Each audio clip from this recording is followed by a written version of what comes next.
अगर आपकी drawing realistic नहीं दिखती तो प्रॉब्लम आपकी शेडिंग में नहीं आउटलाइनिंग में है। 90% से ज्यादा आर्टिस्ट यही गलतियां करते हैं जिससे वो कभी रियलिस्टिक ड्राइंग बना ही नहीं पाते और स्ट्रगल करते रह जाते हैं। और मैं इसे इतना कॉन्फिडेंटली इसलिए बता पा रहा हूँ क्योंकि मैंने भी इन गलतियों को 3 साल तक रिपीट किया है और इसे सही करने के बाद मैं कुछ इस टाइप्स के आर्टवर्क बना पाता। सो सबसे पहले इस पेंटिंग को देखो एंड ऑब्जर्व करो। कुछ दिखा?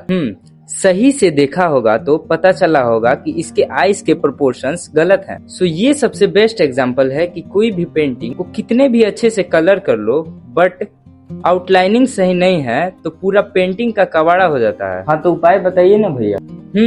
यही सबसे बड़ी मिस्टेक है जो एवरेज आर्टिस्ट को प्रोफेशनल नहीं बनने देती। इसका सॉल्यूशन जानने से पहले हम आते हैं उन मिस्टेक्स के ऊपर जो है तो बेसिक बट उसे कोई नोटिस ही नहीं करता। Mistake number 1, poor pencil control. अगर आपका ग्रिप और प्रेशर पे कंट्रोल ही नहीं है तो परफेक्ट आउटलाइन बनाना इम्पॉसिबल। पर वो कैसे होगा? पेंसिल को ग्रिप करने के कुछ तरीके होते हैं जिससे कंट्रोल बेटर होता है। नॉर्मल ग्रिप कुछ ऐसा होता है, बॉटम ग्रिप कुछ ऐसा होता है जो कि नॉर्मली ग्रिप की तरह होता है बट ये डिटेल्स के लिए सबसे अच्छा होता है। ये है मिडिल ग्रिप जो कुछ ऐसा होता है जिसे स्टार्टिंग के लाइंस को बनाने के लिए यूज किया जाता है। हाँ ये सब तो ठीक है बट प्रेशर का क्या?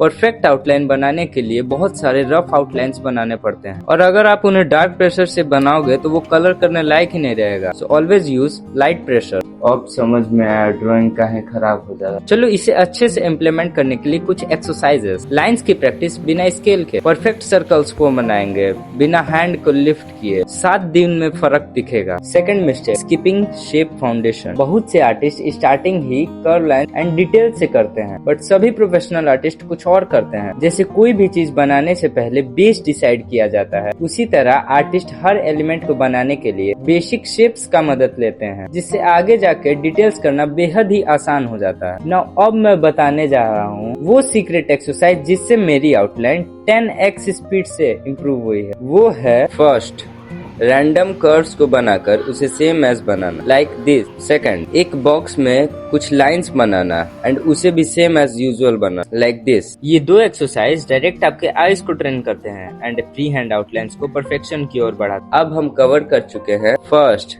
Poor pencil control, second skip shape foundation and third is ये ऐसा मिस्टेक है जिसे जानते हुए भी 95% लोग करते हैं and that is not applying facial proportions. Now अगर मैं पूरे फेस को सेंटर से डिवाइड करूंगा तो सेंटर वाला पार्ट में आई जाएगा। अगर 3 पार्ट्स में किया तो first eyebrow, second nose and third chin and now उसे भी 3 पार्ट्स में डिवाइड किया तो नोज के नीचे आएगा माउथ। 2 आईज के बीच का डिफरेंस 1 आई के बराबर होता है। ईयर्स की स्टार्टिंग आईज के लेवल से स्टार्ट होती है एंड नोज के लेवल पर खत्म होती है। भैया ये सब तो ठीक है लेकिन शुरू में आप बोले थे उपाय बताने। हाँ तो बढ़ते हैं असली उपाय के ऊपर, आउटलाइनिंग। इसके लिए हम प्रिंट आउट का यूज करेंगे। आज की आउटलाइनिंग की शुरुआत लूफी से करते हैं। कोई भी पोर्ट्रेट या रेफरेंस बनाने से पहले observe the reference as much as you can. Now step 1, find out a circle जिसका नीचे वाला पार्ट नोज तक है। स्टेप 2, नोज टू चिन का मेजरमेंट मार्क कर लेंगे। स्टेप 3, मेजर एवरीथिंग बिकॉज आपकी आईज उतनी ट्रेंड नहीं है वो गैप को एग्जैक्ट मेजर करने के लिए। Step 4, apply facial proportions like eyes gap and year.